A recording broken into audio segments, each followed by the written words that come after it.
All right, welcome to the Apex Vaulting Podcast. This is episode 105. It's been a little over a month since our last episode. It's been super busy at the club. As indoor track is starting, things are ramping up. A lot of new people coming in, a lot of people trying it for the first time. Super exciting time.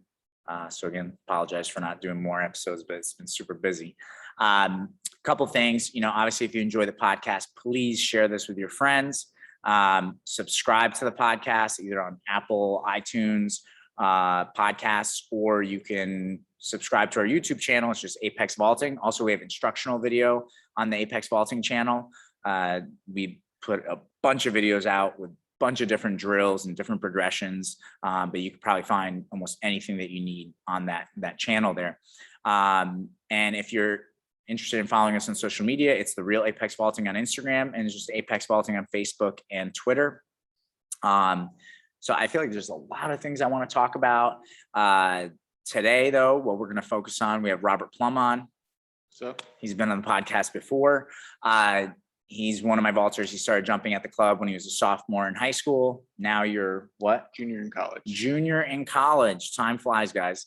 It was just yesterday trying to clear that 11-foot bar. So now he's in college. And where do you go again? East Stroudsburg University. East Stroudsburg University in East Stroudsburg, Pennsylvania. Oh my God, it makes sense. How fittingly named. Yeah. So I wanted to talk about a couple of things with Rob. I mean, one, Rob going into college, your PR was 13.6. Yeah, 13. So it was a little bit of a stretch to go to East Stroudsburg. But at this point, your PR is 14. You're one of the better guys on the team. I just wanted you to talk about your experience of like going to college, and how do you go from that, like, let's say kind of walk-on position to being successful on the team. Obviously, I think picking the right school for you is very, very important. We can talk about that maybe first, but then it's like, what did you have to do to kind of climb the ranks at your school and continue to progress? Because I think a lot of people end up going to college and a lot of people don't PR. Some people struggle to even jump what they jumped in high school. How did you not only, stay on the team, but end up progressing, PRing a foot, and now, one of the better guys on the team? Maybe walk us through a little bit about your experience. Maybe start, like I said, with like, how did you pick East Stroudsburg? Like, why was that your choice? Why didn't you want to go to like LSU? Yeah. Well, I mean, that would be a stretch, certainly. But first off, picking the right school. Well, how I first got into East Stroudsburg was they actually sent a letter to our high school, just saying like, oh, we're looking at you more or less, we're interested, you should look at us. Because which was... Yeah, but what's funny about those letters? They send them out to everyone. Right. And it's like, what I love is like, I remember one of my first vaulters was like a 14-footer, Adam Laser. And Adam was the type, he wasn't even sure about going to college when I first started coaching him. And then, he went to college. But like Harvard sent him a letter. Right. It's like, there's no way he was getting into Harvard. Yeah. I mean, and I got letters from a bunch of like D1s and stuff like that, which there was very little chance that I would. Yeah, but see, okay. So like, this is a great topic because like, I feel like a lot of people who don't know, whether it's the kid or the parent, you get that letter from Harvard. You're like, oh my goodness, let's go to Harvard. Right. And I thought that way too. Like at the beginning, when I first got the letters, I was like, wow, like that's so cool. Like URI sent me something, or like I forget who else, but like there were a couple other places. And I was looking at it and I was like, wow, this is like really exciting. But then I go to like the conference list, or I go to like their conference meet results. And it's so funny that you're saying this, because I mean, we're recording after a practice session. So John and Jason Mraz, John is the dad, Jason's the son. John was just talking about this. He's like, when you're looking at schools, you got to look at the conference and what the marks are, because you have to see whether you're competitive in that conference. Right, exactly. Because you can also trick yourself, be like, oh, I'd love to go to URI, but then it's like, you're not gonna go to every meet. You're not gonna jump at the conference meet. Right, you might not travel. Yeah, this, that, and the other. And it's like, so I was looking at those D1s, and it's like 15-6 was like 6th place or 7th place. Right, in the conference. And I mean, maybe I have aspirations of jumping 15-6 in the future, but that's well away, and I'm not going to be able to compete with most of the people in that conference. Yeah. So it's not really a good fit, in my opinion, for me. Well, and let's talk about this too. I think something that has changed over the last, I would say, few decades, really, right? Like, let's say if we go back to 90s or even early 2000s, let's say you had a high school boy that jumped 14. I think back then there were a lot more, let's say 13, even 14-foot high school boys who weren't going to a club. They didn't have a coach. Maybe they didn't have the best equipment. And you'd hear about 14-foot boys that would go to college freshman year, jump 16. Right. Because they just got the correct equipment. And they got coaching. And a decent coach. Yeah. Whereas now it's like, okay, I think there's a lot of great clubs out there, and the clubs are growing. And, there's clubs that, first of all, not only do they just coach the pole vault, they're also starting to do the strength and conditioning work, which is critical. Right. So it's like, you get a high school boy who's jumping 14, he might be a 14-foot high school boy. Right. And for you to keep progressing, and we'll talk about that in a minute, it's going to require more work, more effort. It gets even harder. So it's like, if you go to a good club, right? And I'm just anybody who's listening, if you go to a good pole vaulting club and you've been putting in a lot of time and effort, you have to understand where, yes, maybe first year at your club, you PR'd 2 feet. And then maybe the next year you PR'd a foot. And then maybe the next year you PR'd 6 inches. Well, if you notice, there's a trend, right? Your percentage that you're going to be able to PR kind of falls off. You're going to go for incremental PRs. So, thinking like, oh, well, my PR is 14. I'll just, I'll go to college and somehow magic will happen and I'll jump 2 feet higher. It's like, well, I don't know if that's necessarily going to happen. You have to think about it that way. The deeper you get into something, the more experience, the more skill level, or like I always use the belt system in martial arts, right? Like when you're a white belt, you go to blue belt, that's a huge bump up in performance, right? That's like being a beginner pole vaulter. It's like, okay, you jumped at 1 meet, you jumped 8 feet. Now you join a pole vaulting club and the next year you jump 11. Huge uptick. Now you're like, let's say by senior year, you're jumping 14. You might be more like a brown belt, skill level wise. You've been through all the drill progressions at your club. Those drill progressions. And so you've mastered a lot of skill. It's like, well, you're not going to see a 30% increase in performance anymore. Exactly. It's going to, a 5% would be huge. Huge. Exactly. So back to, I guess, why I went to East Stroudsburg. Why you picked East Stroudsburg. So when I was looking at the conference meet, so like that high school season, I had been taking jumps I'd been clearing 13 pretty consistently, taking attempts at 13.6. I've been, close more or less. And, and whatnot. And so when I looked at the conference meet, 6th place was 13.6, and I think 7th and 8th were 13. Okay. So going in, I was like, okay, I'm not going to be first. Right. But I'm going to have a chance to be able to compete with people in the conference. Right. And it's like, if you're competitive in the conference, that means you should be pretty good on the team. Exactly. And you'll be able to go to pretty much all the meets. Right. Which is also very important. Yeah. And listen, I know some people might be listening to this podcast and be like, Bronco, you're crushing people's dreams. Like, but what if little Johnny who jumps 14, really wants to go to LSU? And it's like, okay, like go to LSU then. But I'm just saying you have to be realistic. Like you might not make the team. Right. Don't expect anything. You have to, you have to be able to jump like at least 15.6, 16, 17. Right. To be able to go to a lot of meets and stuff. Exactly. Yeah. Because I mean, this is for the people who are like, kind of like really don't know the college landscape. Okay. Like we just went over the letters, it's like you get a letter, you're like, oh my God, they're interested. It's like, no, they send mass letters out. They send them out to everyone. Here's the other thing.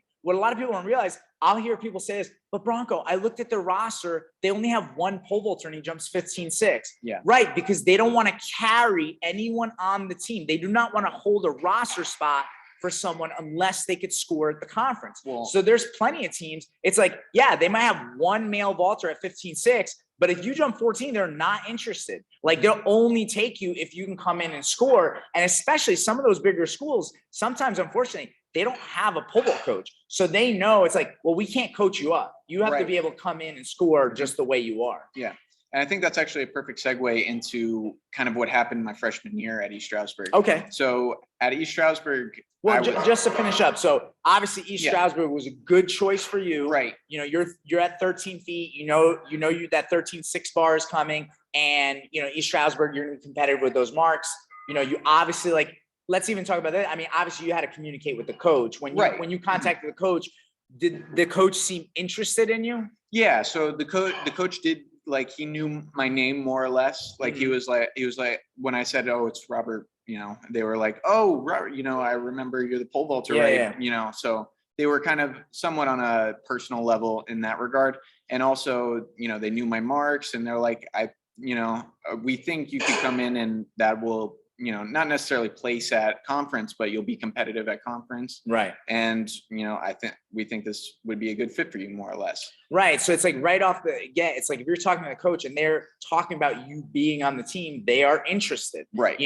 I mean, look, the craziest story I tell people on the extremes is, I remember having a girl that was at 7 feet 6 inches her senior year, not super athletic, but she found a school, I think it was Delaware Valley State, where the head coach was like, "Yes, we'd love to have you." And he wasn't a pole vault guy, but he helped her any way she could. She trained her butt off. She ended up jumping 9'10" by her senior year of college, which is awesome, tremendous improvement. And, she had fun competing, so if you want to pole vault when you were in college, I think like Rob, you have to do the right things. Look and see, are you going to be competitive in the conference? Contact the coach. Are they excited to have you a part of the team? Right. If they're like, well, our walk-on standards, this, because I've heard that story too on the opposite end of the spectrum, right? Where it's like, hey, the walk-on standard is 15. And let's say you're a high school boy that's at 14.6.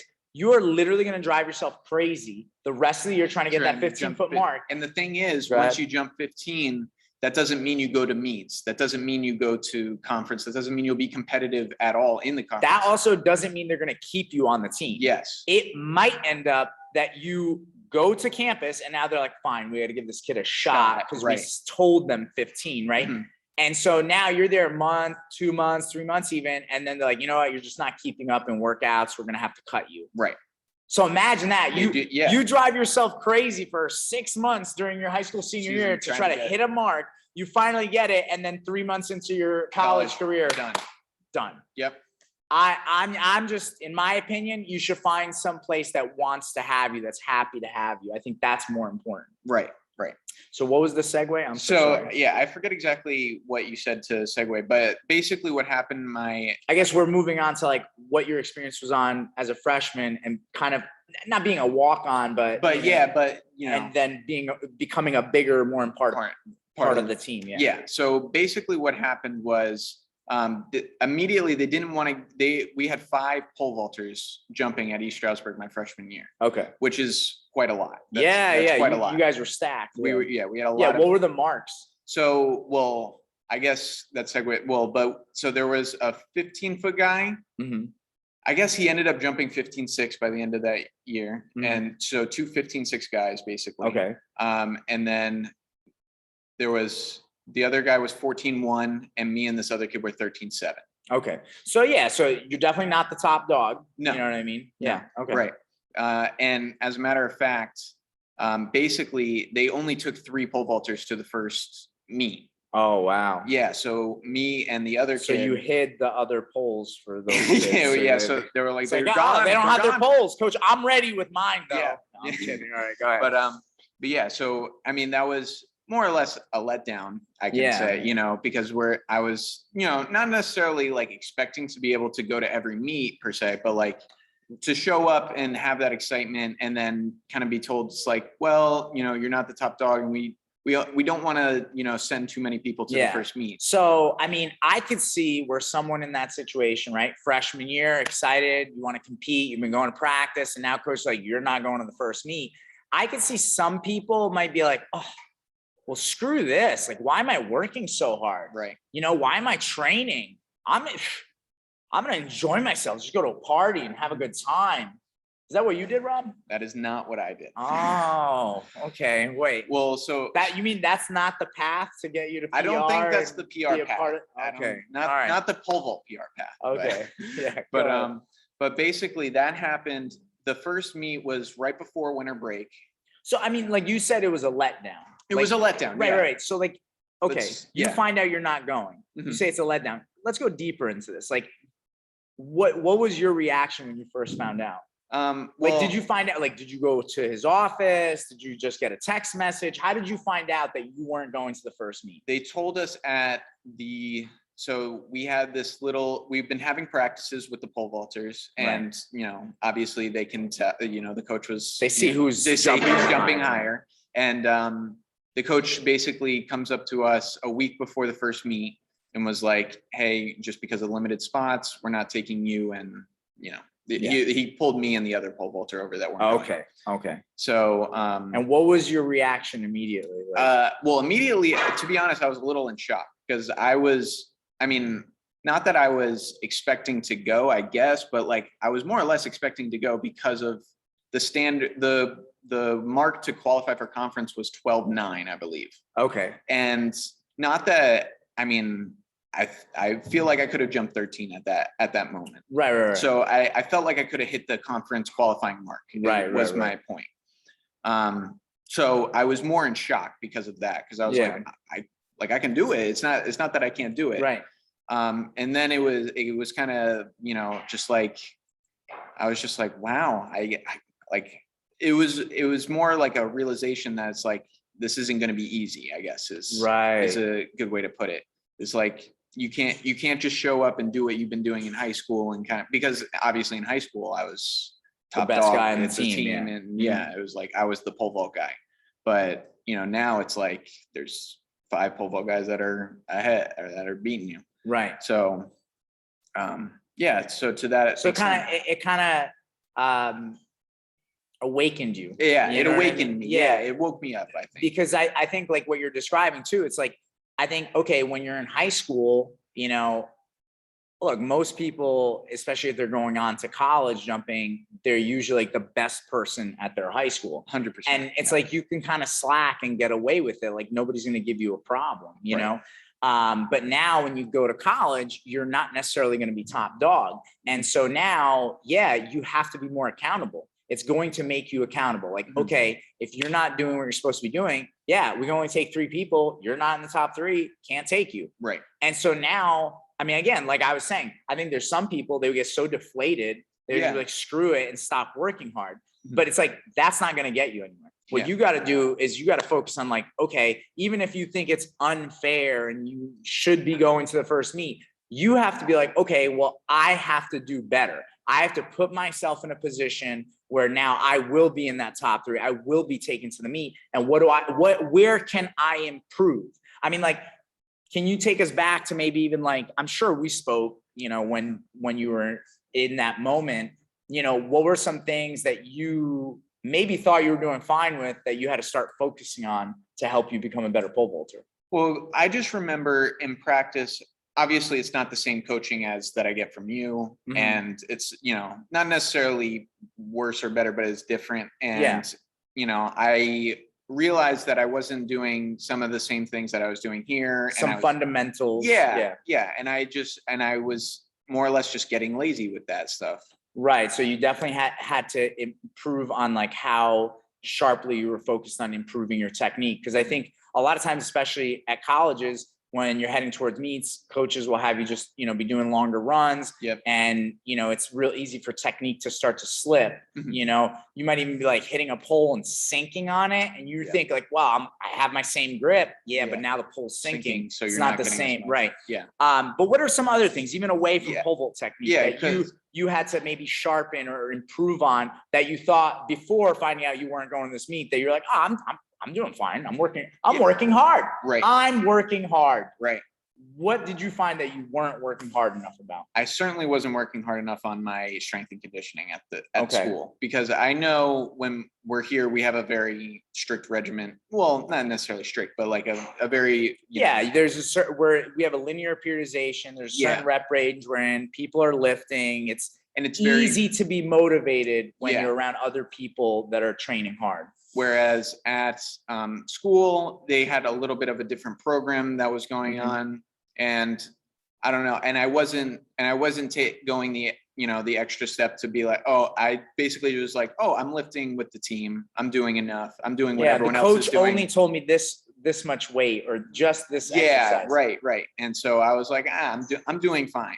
And I come back and I realized that my squat wasn't where it was, my deadlift wasn't where it was, even my weighted pull-up wasn't where it was, all these. So let me just address this too, because I totally see this and I get it, right?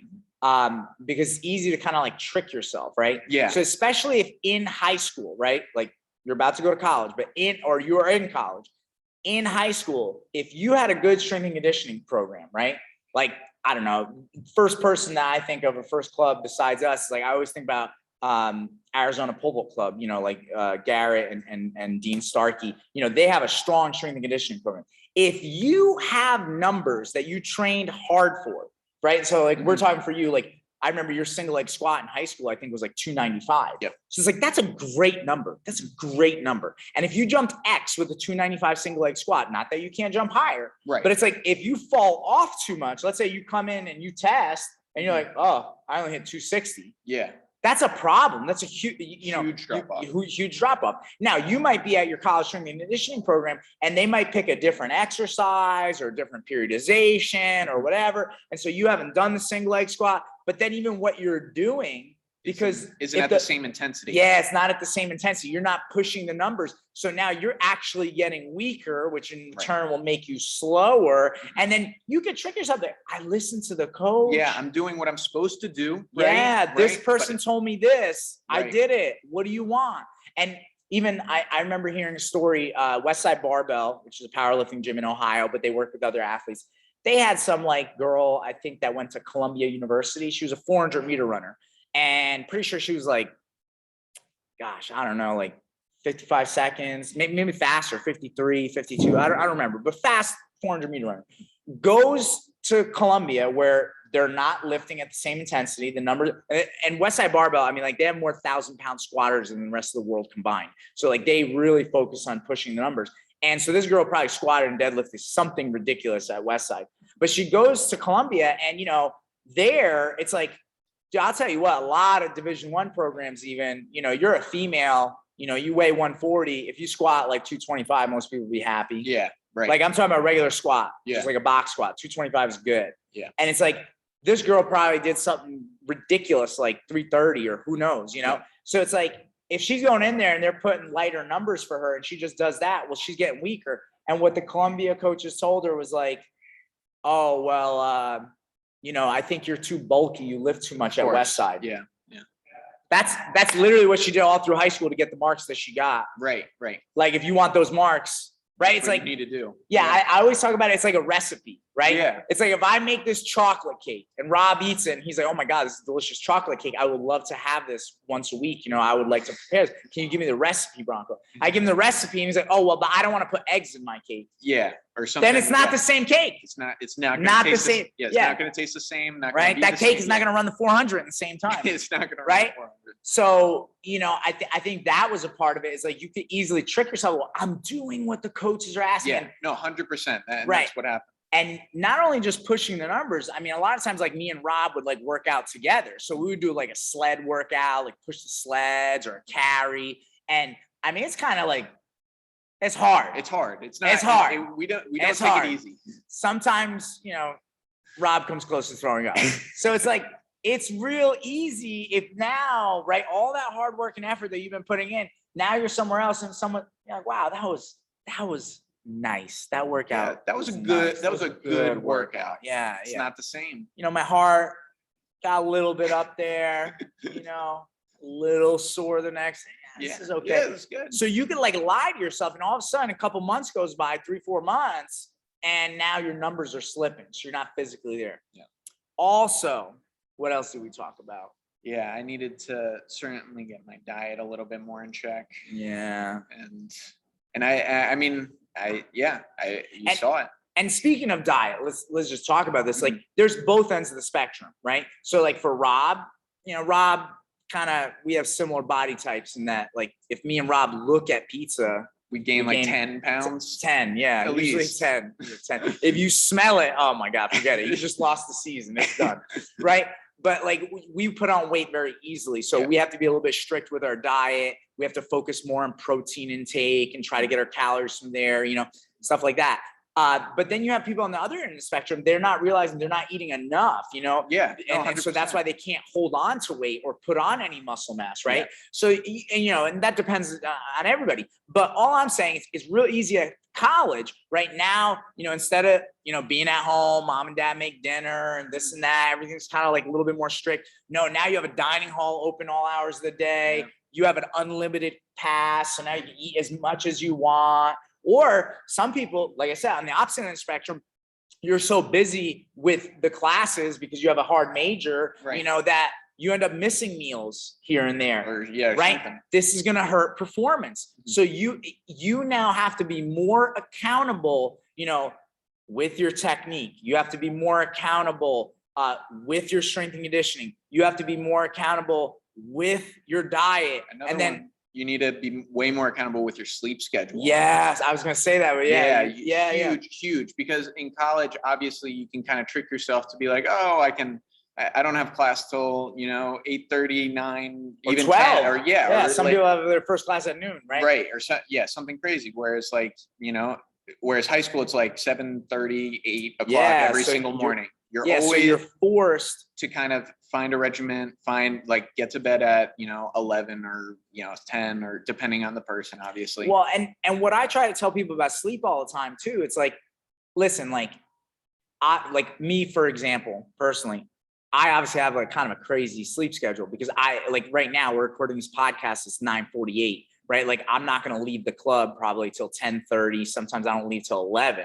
So I don't get home till 11:30. By the time I shower, start eating, it might be 12:30 when I eat dinner. And so I'm not getting to bed till 1:30, right? So, but the thing is that's when my body is used to. I do that day in and day out. Whereas other people, what I think college kids do that's wrong, they try okay, well, maybe Mondays, I'll have an 8 a.m. and whatever. Yeah. But then Tuesdays and so they're constantly flip-flopping their sleep schedule. And so now it's really hard. And I always tell people, you may have gotten 8 hours sleep, but if that's between the hours of 4 a.m. and whatever, that's not the same. It's not the same 8 hours as if you got it between 11 and whatever. Yeah. Because it's you've got to be sharp. You can't go there. And this whole also idea I think some people have is oh, well, I could just catch up on sleep. Yeah, no, that doesn't work. Yeah, that doesn't work. It doesn't. Now, and I'm going to bring up something else that I don't think was an issue for you. But obviously also in college, there's these get-togethers. Oh, yeah. They it's called a party, I think. Right. So it's listen, I get it. We're talking about performance right now, right? Mm-hmm. We're talking about people that are trying to jump high and make an impact on their college team. Yeah. Listen, I remember one time we finished our conference meet. We had a pretty big crew at Rampart at the time. I think I had the best girl in the meet. She won. A couple other girls placed. I don't think our boys won. But if they didn't win, they went 2-3. They did well and they PR'd, right? Yeah. But we had a good conference meet, right? Mm-hmm. And I gather all my vaulters around, and especially one kid was shook because he PR'd. Yeah. And I came down hard because I know, let's be honest, right? I like to be honest on this podcast. We all know most colleges, they have a conference party after the conference meet. And I told my vaulter, yo, I'm I know there's a conference party. I better not hear that you went to it. If I hear you went to it, there's going to be a problem. I go, number one, if you qualify for ECACs, which was our regional meet, you don't have time to party. You got to get ready for next week. Mm-hmm. Number two, if you didn't qualify for ECACs, you suck and you don't have time to go to a party. You need to get ready to get to ECACs for outdoor conferences, right? And it was one of those, and this kid was oh my God, I PR, why is he mad? And all the other vaults were you idiot, he wants us to be good.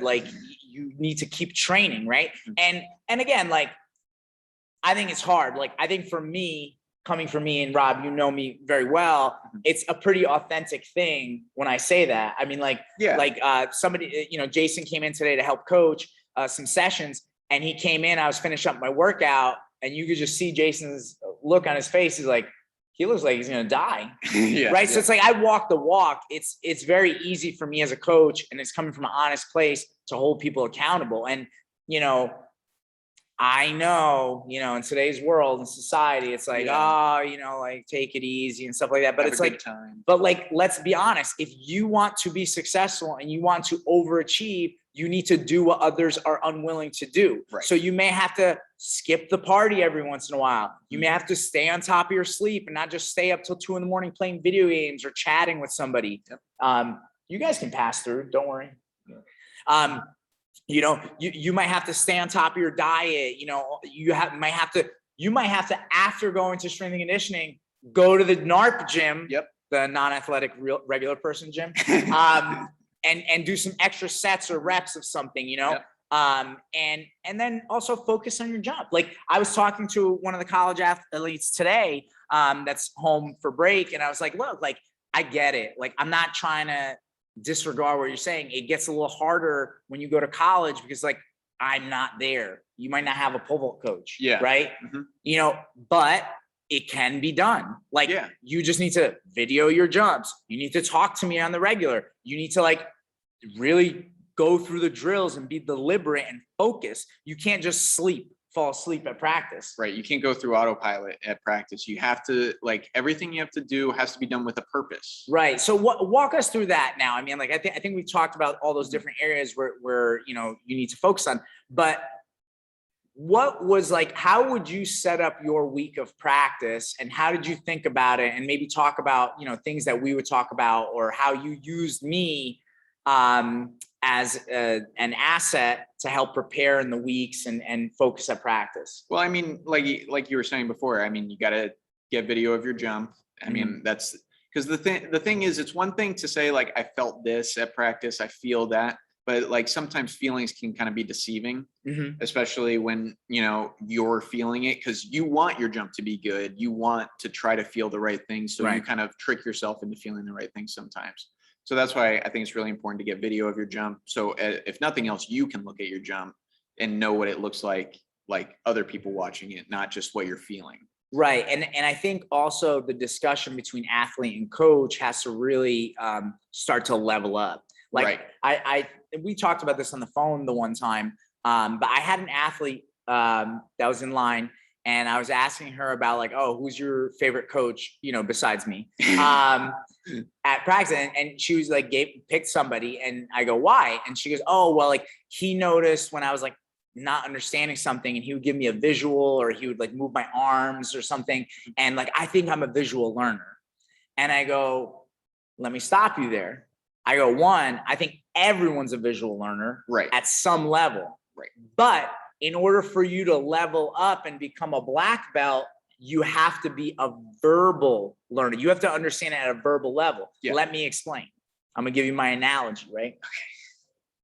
Okay. Imagine you've never seen an apple, you never smelled an apple, you never ate an apple, you don't know what it tastes like, you never touched an apple, you don't know what it feels like.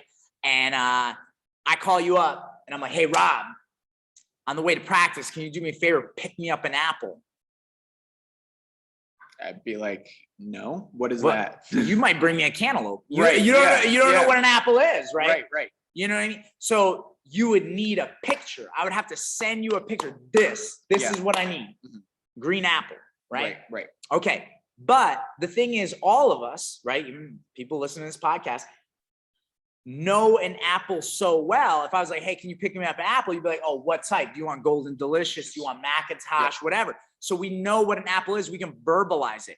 So the thing is, by using the video, if you really want to level up, you have to get to a point where now you can, through verbal communication, talk about your jump and be on the same page. Because I know, like, look, Rob was good when he was in high school, but through this process of like weekly check-ins, right? And we need to dive into more what we're doing on those weekly check-ins. But like through this process of like watching video and talking about it, Rob leveled up to a point where now we could have a verbal discussion. Like there are times now where he doesn't have any video for whatever reason. Yeah. And we literally verbally communicate about what he felt in the jump and what I think. And now we make a plan for the rest of the week on what you should do, because we're at the verbal stage of understanding in the pole vault. And I think every pole vaulter, especially if you're going to the college level, you need to strive to become a verbal communicator in the pole vault. You don't need a visual. You can just listen and understand what someone's talking about.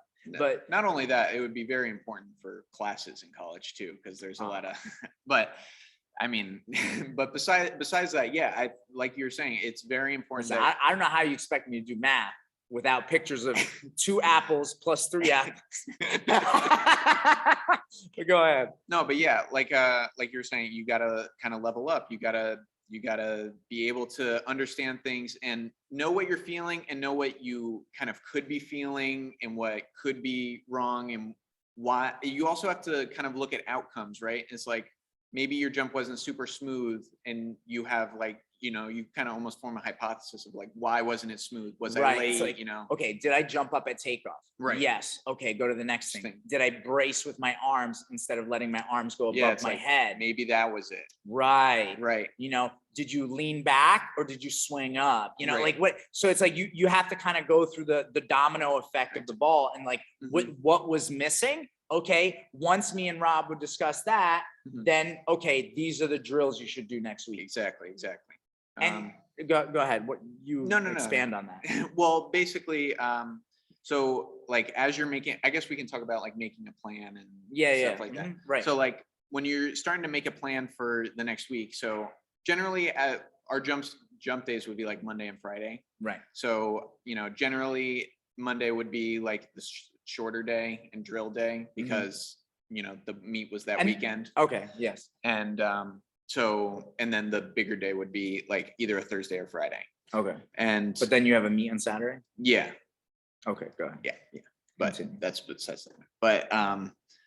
But basically what would happen is Monday, I would try to get video of my drills just to make sure my drills are at, you know, tip-top shape as you would say. And like they're, you know, I'm actively doing what I'm supposed to be doing. And I would obviously ask you for any corrections. I feel like those are almost the easier days when I send you videos. Like for the drill days, let's say, for example, it's like, okay, you have to make a decision. Like, what is the missing piece? Like if your plant is bad, obviously you might want to do a low carry or a regular carry, just takeoff. You know, if your jump up is bad, again, take off. If your swing is bad, you want to do swing drills. Are you doing a horizontal, like deep swing to a sit? Or are you swinging up? Yeah. And then a turn drill, right? Like there's all these variations and you have to kind of try to pick the right drill progression to address the skill that is lacking. And that kind of comes into how the jump day felt on, you know, Thursday and how the meet felt that Saturday. Right. So basically what would generally happen is Thursday, I would send you videos of how I would normally do a couple of drills in the beginning of practice, you know, show how those went. And those would just be a continuation of Monday. Right. And then I would, you know, show the jumps, try to, you know, get improvement in what I'm working on and whatnot. And then depending on how well I was doing in the jumps and whatnot on Thursday, you would say, you know, this is what you need to focus on in the meet on Saturday. Right. And this is what, you know, this is what you need to think of, like whether, you know, think about the jump up, make sure your step is on and you can jump up at every jump and then try to, you know, and whatnot. And then obviously I would try to because I feel like you have some thoughts and you're I know I'm kind rushing of through it. Yeah. So once you have the drill session, you talk about the drill session, and now let's say in the checkup phone call, you want to discuss the meet. Things that you want to talk about is like, okay, the variances, like, okay, you should probably be gripping between these 2 grips. You know, by the end of warm-ups. Right. It's like, okay, let's say you start with 12.6, you want to work your way up to 13-foot grip as an example. Yeah. Maybe you start on this pole, let's say 1450, and you want to be in the 1460 probably. Right. And maybe in the meet, you can end up with this grip and this pole. And then you talk about a mid-mark or whatever checkpoint that you have, or whatever, right? But it's like, okay, like, well, you want your mid between these 2 numbers, you know, too far inside of this, no good, too far out, no good. And so at least now you have those variances and you go, okay, I have to work within these restrictions. And as long as I work within those, I should have a decent meet. Like I've eliminated some variables. It gives you like a little like a little layout, I guess, if you want to say, or like I'm almost thinking like guidelines. Like a guidelines. Yeah. Like notes, right? Or something. It's like the study guide for the exam. Right. Yeah, exactly. More or less. I mean, and you're just. And then you know how you're like, this wasn't on the study guide. this isn't what you told me to study. This is my professor didn't even tell me about this chapter. But yeah, so like in that way I know, like I can let my coach know that I was thinking, and obviously I get his opinion on everything too, because I'm not trying to Right. Yeah. And because sometimes he's like, well, I want you to focus on this part of your jump too in the meet to try to have a smoother takeoff or a smoother swing or whatever. Well, so and talking about if you do have a college coach, I think sometimes the thing, and I feel like this is so critical for people who pole vault, it's like, pole vault to anything really, if you're learning anything, it's learning language, right? Yes. And obviously at Apex Vaulting, we have it's still pole vault, but it's a certain language, right? It's like, maybe we're like iPhone 11 and you're iPhone 12, like, I don't know, right? Yeah. So the college coach might have a little bit different language. And I think as a coach, you can help your athletes. I mean, hopefully as a coach, you kind of are fluent in many languages.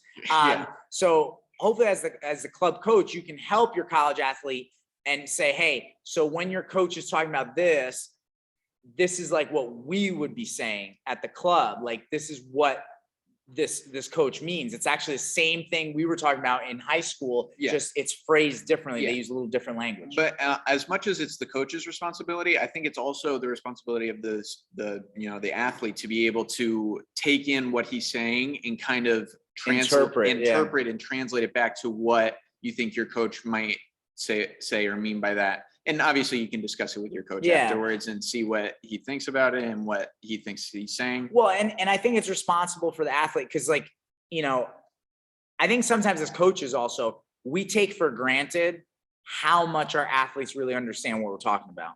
You know what I mean? Sometimes, yeah. And listen, I'm always big. I'm like, does that make sense? Do you understand? And sometimes you get the blank stares, right. And sometimes people like, no, and then I'll explain more, which I'm glad. But I think sometimes people say, yes, it makes sense, but they don't really know. They're kind of almost embarrassed to say, like, I never heard of that before. Right, it's like, something. Right. It's like, imagine it's like, hey, you got to cover the pole. And like, someone's like, okay.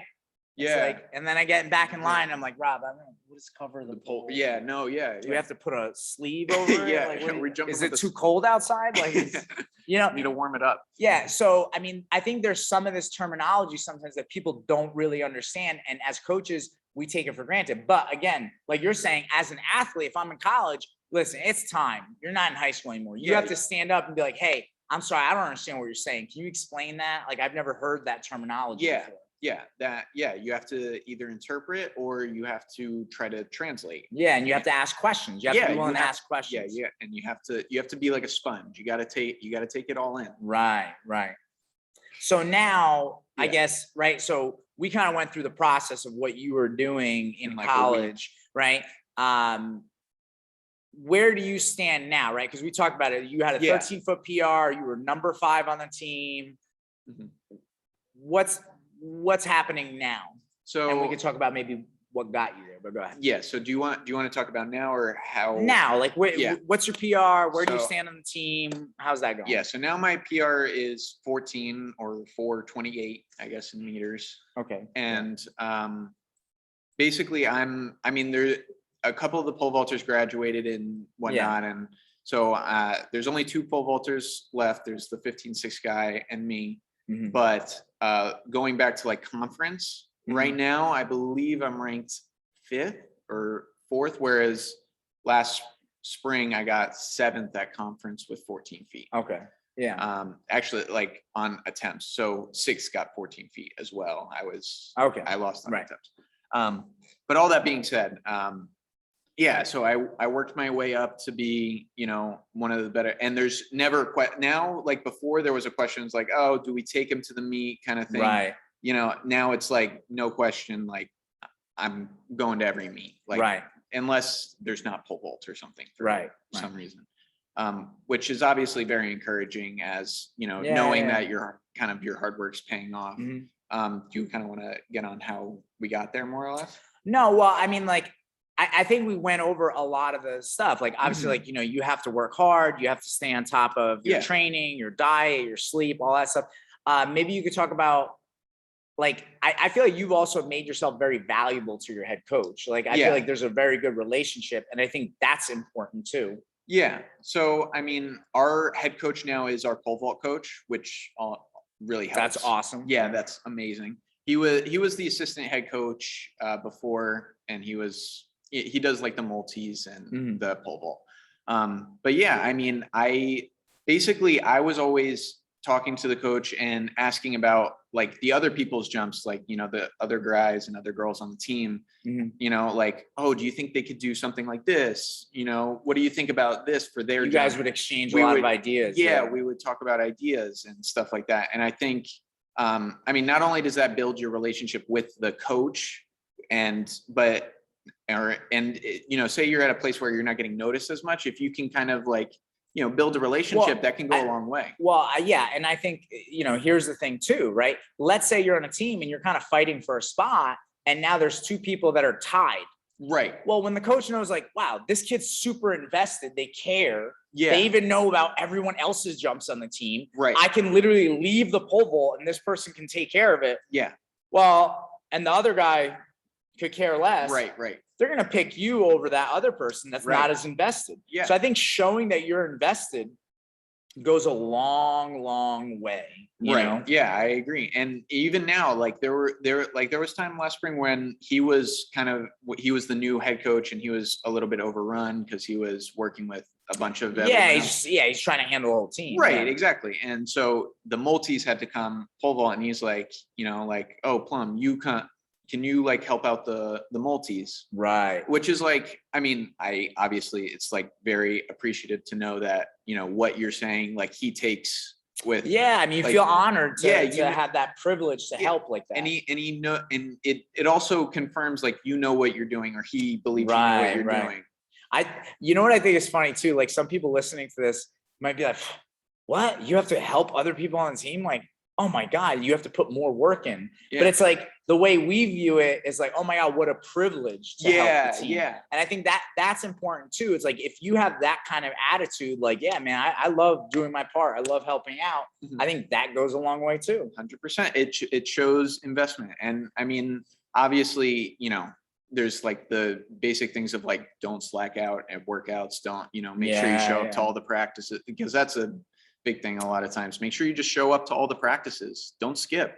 Yeah. Well, so it's funny, right? Like, I guess like we didn't mention that before, but that's such a huge thing, is like attendance. Yeah. Literally being there. Yeah. I was actually just talking about this, like, at practice today with a group, because I was like complimenting one of my guys that, you know, is in college now, but last year, I mean, like, oh my goodness, this kid, like, he came twice a week to the club, never missed a practice, insanely invested, also kind of just couldn't get out of his own way sometimes. And I was tough on him. I was very, very tough on him. And he always took it well. And he always, like, if I was tough on him, he's like, yep, you're right, I got to do better. Yeah. And I give that kid an insane amount of credit, because it's like, that's not easy. It's not easy to show. First of all, just showing up every single time, never missing, is not as easy as it sounds, because there's a lot of people that seem to always have an excuse to miss something. Well, right. Right. And then the thing is to be there and be invested and take it. That's huge. No, huge. Not being like, you know, it's like you show up, but it's like you half-assed the warm up. Right. It's like, yeah, you just got out of bed, you know, or yeah, something. You just took a nap or whatever, and you're just like, yeah, no, you got to be there and be ready to like do it, like, and be professional. Yeah, be professional. Look good, you know, like, I think, yeah, like you're saying, like looking good, like looking the part. Are you dressed like an athlete, or do you still have your pajama pants on? Yeah, you know what I mean? Yeah. Like show up ready to go. I mean, one of the things that I find insane sometimes, right? It's like having your notebook and pen ready in class. Yep. Or do people still have notebooks? I mean, sometimes, or having your computer open, not opening it as their. I feel like I'm a dinosaur. Anyway, it's like when I had my stone and chisel in class. Yeah. But anyway, but it's like, I think it's the same way for practice. Like, I can't stand the amount of kids that will show up sometimes, like, you know, and again, I love my athletes and whatever, but like, I've seen this happen. Like, people show up to track meets, you know, on other teams, or when I sometimes do the rent-a-coach program and I see people from other events, they go to, and it's like, they literally have to change when they show up at practice. Like, they got to put sneakers on or spikes on, whatever. It's like, why are you not ready? Let's use every minute of this practice. 100%. You know, it's like, are you that good? Like that we have time to waste here? Yeah, we have to wait for you. Right. Because that's also, you don't it's like you gotta show up, be ready to go. Ready to go. So yeah, I mean, I don't know. I think we kind of covered, everything. What would you add also? Wow. Okay. So this is important. This is important too. I apologize.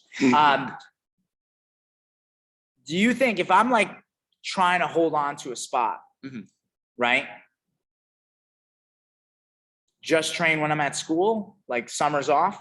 Yeah, no, you can't do that. Can't do that. It actually, it kind of leads to a story about what happened when they told me that I couldn't jump at the first meet. Okay. So like I was saying, so I wasn't able to jump at the first meet. It was right before winter break. So, right before you go home and whatnot. And so, I mean, Rob was contemplating dropping out of school. Yeah, I talked him out of it. No, I'm kidding. Go ahead. But yeah, it was like I said, it was a wake up call, and I was like, I got to get my button here and like keep working. I got to, as long as every minute, well, not every minute, but every chance I had to come in here and work on my jump, get better. Yeah. Like that's what I had to do. I couldn't just, sit home. And then you jumped at a meet and you PR'd. I did during break. Yeah. I wanted to more or less prove to my coach. Make sure it's okay with your coaching staff. Yes. And make sure you do it, don't mess up your eligibility and all that good stuff. But, I went to an open meet and I was talking to my coach. I was like, hey, I'm going to go to an open meet, blah, blah, blah. And I'll tell you how I do and whatnot. And I jumped 13.3. I PR'd, jumped 13.3 at that meet, and you had really good attempts at 13. And I had really good attempts at 13.9, but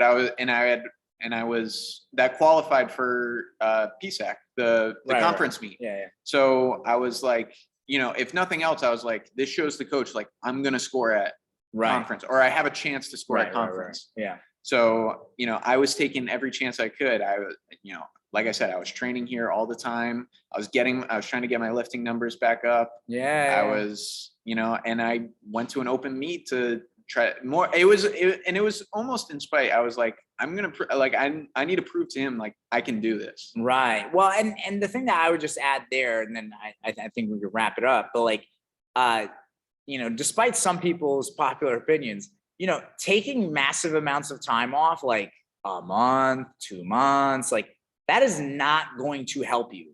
Like if you are not number one on your team or you're killing it or whatever, it's like you can't afford to take 2 months off. What are you going to do? What are you going to do in 2 months? You're going to get faster in 2 months by taking time off? Are you going to grip higher if you take 2 months off? Yeah. No, then you're starting from a deficit. You've lost something in that 2 months off, and listen, for anybody out there listening to this who's like, oh my God, like this is so hard. This sounds crazy. Like, hey, listen, if you don't want to jump higher, your number one priority isn't making the team or whatever, or helping the team.